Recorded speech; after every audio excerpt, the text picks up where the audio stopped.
दोस्तों, आजकल जिससे भी मिलो वह केवल अपने दुख की बात करता है।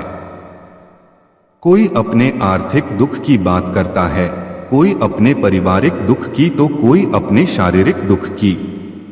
दुनिया में शायद ही कोई ऐसा मनुष्य होगा जिससे कोई दुख ना हो। खैर, हमारे जीवन में सुख दुख तो आते जाते ही रहते हैं, परंतु मजे की बात यह है कि हम अपने दुख के लिए कभी ईश्वर को, कभी किस्मत को, तो कभी दूसरों को दोषी ठहराते हैं। क्या आप जानते हैं मनुष्य को दुख कौन देता है? दोस्तों, क्या आप जानना चाहते हो कि मनुष्य को दुख कौन देता है? तो चलिए दोस्तों, मैं आपको एक कहानी के माध्यम से ये समझाने का प्रयास करूंगा कि मनुष्य को दुख कौन देता है, और आखिर में आपको इसका समाधान भी मिलेगा। तो चलिए दोस्तों, कहानी शुरू करते हैं। एक बार महात्मा बुद्ध किसी गांव में प्रवचन दे रहे थे। वे अपनी बात को समाप्त करते हुए बोले, मानव के दुख का कारण है स्वयं को किसी से बांधना। जहां भी मोह होता है, बंधन होता है, वहां दुख स्वयं ही उत्पन्न हो जाता है।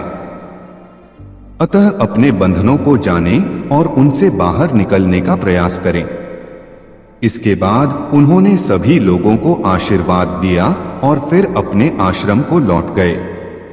अगले दिन उनसे एक व्यक्ति मिलने आया। वह बुद्ध को दंडवत करता हुआ बोला, महात्मन, मैंने कल आपका उपदेश सुना। आपकी बातें मेरे हृदय में उतर गई हैं। मैंने अपने बंधनों को तोड़ दिया है, सारी मोह माया का त्याग कर दिया है। अब मैं आपकी शरण में आना चाहता हूं। उस व्यक्ति की बातें सुनकर बुद्ध मुस्कुराए और धीरे से बोले, मुझे विस्तार से बताओ वत्स, तुमने कौन कौन से बंधन तोड़े और किसका मोह त्याग दिया है? वह व्यक्ति बोला, मेरे घर पर मेरे बूढ़े माता पिता और पत्नी है। मेरा एक छोटा बच्चा भी है। मेरी पत्नी बहुत बीमार रहती है। उसके कष्ट देखकर मैं अक्सर सोचता रहता था कि वह मर जाए तो उसके कष्ट दूर हो जाएं। उसकी वजह से मैं बहुत दुखी रहता हूं। लेकिन कल जब मैंने आपका उपदेश सुना तो मेरी समझ में आ गया कि मेरे परिवार से मेरा बंधन ही मेरे दुखों का कारण है। अगर मैं इसके चक्कर में पड़ा रहूंगा तो कभी सत्य को नहीं जान सकूंगा। इसलिए मैं अपने घर को त्याग कर आपके पास आया हूं। बुद्ध ने पूछा, क्या तुम सचमुच सभी बंधनों से मुक्त हो गए हो? देख लो, कहीं कोई बंधन तुम्हारे पीछे रह तो नहीं गया। वह व्यक्ति बोला, नहीं प्रभु, मैं अपने जीवन की सारी चीजों को पीछे छोड़ आया हूं और अब आगे बढ़ना चाहता हूं। बुद्ध ने कहा, अगर ऐसी बात है तो फिर ठीक है। आज तुम यहीं आश्रम में रुको। कल मैं तुम्हें बताऊंगा कि तुम्हें क्या करना है। बुद्ध ने अपने एक शिष्य की ओर इशारा किया। शिष्य ने उसे आश्रम के अतिथि कक्ष में पहुंचा दिया। वह व्यक्ति उत्सुकता पूर्वक आश्रम की गतिविधियां देखता रहा। उन्हें देखकर वह बहुत प्रसन्न हुआ और अपने सौभाग्य पर इतराता रहा। अगले दिन बुद्ध ने उस व्यक्ति को एक कार्य सौंपते हुए कहा, तुम्हें पूर्व की दिशा में जाना है। वहां पर तुम्हें एक गांव मिलेगा। गांव के बाहर ही एक साधिका का घर है। वह तुम्हें कोई वस्तु देगी। उसे लेकर तुम्हें वापस मेरे पास आना है। वह व्यक्ति पूर्व दिशा की ओर चल पड़ा। गर्मी का मौसम था। कुछ ही देर में वह पसीने से तरबतर हो गया। उसे प्यास भी सताने लगी। वह सोचने लगा कि अगर इस समय मैं अपने घर पर होता तो इस तरह गर्मी में पसीना नहीं बहाना पड़ता। कुछ दूर और चलने पर उसे भूख भी सताने लगी, पर वह एक सुनसान और बंजर रास्ता था। आसपास न तो कोई पेड़ था और न ही पोखर तालाब। वह पुनः सोचने लगा कि अगर मैं इस समय अपने घर पर होता तो अपनी पत्नी के हाथ का बना स्वादिष्ट भोजन कर रहा होता। पता नहीं क्यों बुद्ध ने मुझे गर्मी में इतनी दूर भेज दिया। काफी देर तक चलने के बाद वह व्यक्ति गांव में जा पहुंचा। गांव के बाहर ही एक घर बना हुआ था। उसने दरवाजे के पास पहुंचकर उसे धीरे से खटखटाया। दरवाजे को एक साधिका ने खोला। उसके चेहरे पर एक अद्भुत तेज था। वह व्यक्ति उसे देखकर मंत्रमुग्ध हो गया। साधिका ने उसे अभिवादन करते हुए कहा, मैं जानती हूं कि आपको बुद्ध ने भेजा है, आप अंदर आ जाएं। वह व्यक्ति घर के अंदर चला गया। साधिका के कहने पर उसने पानी से हाथ मुंह धोया और एक चटाई पर बैठ गया। साधिका ने उसके सामने भोजन की थाली रख दी। वह जल्दी जल्दी भोजन करने लगा।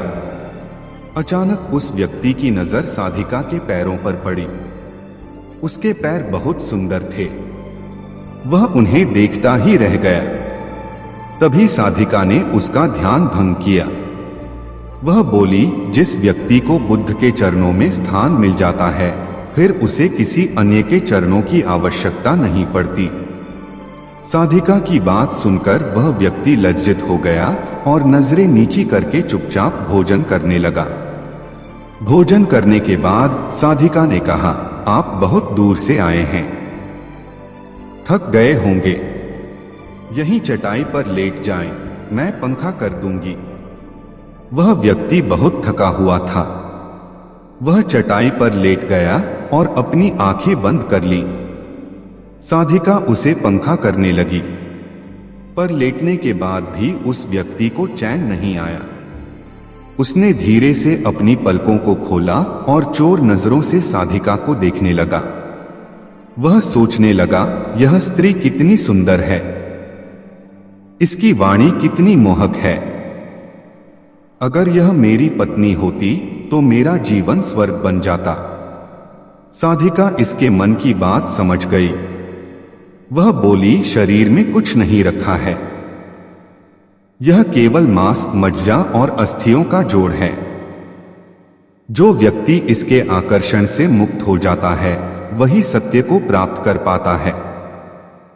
यह सुनकर वह व्यक्ति घबरा गया। वह चटाई से उठ बैठा और बोला, अब मुझे बुद्ध के पास जाना चाहिए। कृपया आप मुझे वह सामान दे दें जिसके लिए बुद्ध ने कहा था। साधिका ने मुस्कुराकर जवाब दिया, बुद्ध ने आपको जिस कार्य के लिए भेजा था वह पूर्ण हो चुका है। साधिका की यह बात उस व्यक्ति को समझ में नहीं आई। वह दरवाजे की ओर बढ़ चला। दरवाजे के पास पहुंचकर वह एक क्षण के लिए रुका और पलटकर बोला, क्या आप अंतर्यामी हैं? आपने मेरे मन की बातें कैसे समझ ली? वह स्त्री मुस्कुराते हुए बोली, बुद्ध की कृपा से मैं मोह माया से ऊपर उठ चुकी हूं, इसलिए भावनाओं से निर्लिप्त हूं और किसी के चेहरे को देखकर उसके मन में उठने वाले विचारों को समझ लेती हूं। उसकी बातें सुनकर वह व्यक्ति एक बार पुनः लज्जित हुआ और सोचने लगा कि जिस स्त्री ने सच्चे मन से मेरा सत्कार किया, मैं उसके बारे में क्या क्या सोचता रहा। उसके बाद वह बुद्ध के आश्रम की ओर लौट पड़ा। आश्रम में पहुंचकर वह व्यक्ति बुद्ध के चरणों में गिर पड़ा और बोला, महात्मन, मुझे क्षमा कर दें, मैं बड़ा पापी हूं। उसकी बात सुनकर बुद्ध मुस्कुराए और बोले, मैंने तुम्हें साधिका के पास इसीलिए भेजा था ताकि तुम अपने आप को देख सको। अब मुझे बताओ, क्या तुम सचमुच मोह और बंधन को त्याग चुके हो? वह व्यक्ति कुछ नहीं बोला। वह नजरें नीची किए चुपचाप खड़ा रहा। बुद्ध ने कहा, बाहरी बंधन और मोह को त्यागने से हम बंधन मुक्त नहीं होते। दरअसल बंधन और मोह हमारे भीतर होता है। तुमने परिवार को छोड़ दिया और सोचा कि मैं बंधन मुक्त हो गया, लेकिन जैसे ही तुम्हें अवसर मिला, तुम्हारे भीतर का मोह जाग उठा और इसी वजह से आज तुम अपने आप को पापी समझ रहे हो। मुझे क्षमा कर दें प्रभु। उस व्यक्ति ने अपने हाथ जोड़ दिए। फिर वह धीरे से बोला, आप सही कह रहे हैं, मैं केवल अपनी पत्नी से पीछा छुड़ाना चाहता था। वह बहुत बीमार रहती है। 1 वर्ष से हमारे बीच संबंध भी नहीं बन पाए। मैं कुछ ज्यादा कमाता भी नहीं हूं, इसलिए मैं अपने परिवार के दायित्वों का निर्वहन भी ठीक ढंग से नहीं कर पा रहा हूं। शायद इसीलिए मैं अपने परिवार से पीछा छुड़ाना चाहता था, पर अब मैं समझ गया हूं मेरा परिवार ही मेरा सत्य है और उसके दायित्वों का निर्वहन ही असली कर्म है। बुद्ध बोले, मैं जो कुछ भी कहता हूं वह अपने अनुभव के आधार पर कहता हूं। लोग मेरी बातों को सुनते तो हैं, पर वे अपने स्वार्थ के अनुसार ही उसका अर्थ ग्रहण करते हैं। इसीलिए मोह, माया, कामना, इच्छा, वासना, क्रोध को लोग बाहर की ओर खोजते हैं, जबकि यह हमारे भीतर ही है। हम दूसरों को देखकर तरह तरह की कामना करने लगते हैं। कामना से इच्छा जन्म लेती है, इच्छा से वासना पैदा होती है और वासना की पूर्ति न होने पर क्रोध उत्पन्न होता है। यह सब एक दूसरे से जुड़े हुए हैं।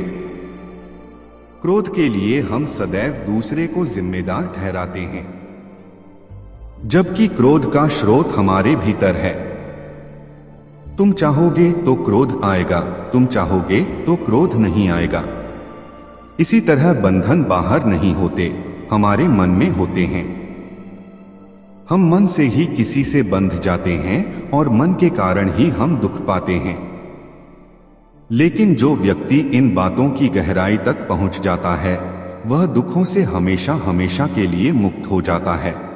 तो दोस्तों, आप भी अपने बंधनों को पहचानो और उनका त्याग करो और दुखों से हमेशा हमेशा के लिए मुक्त हो जाओ।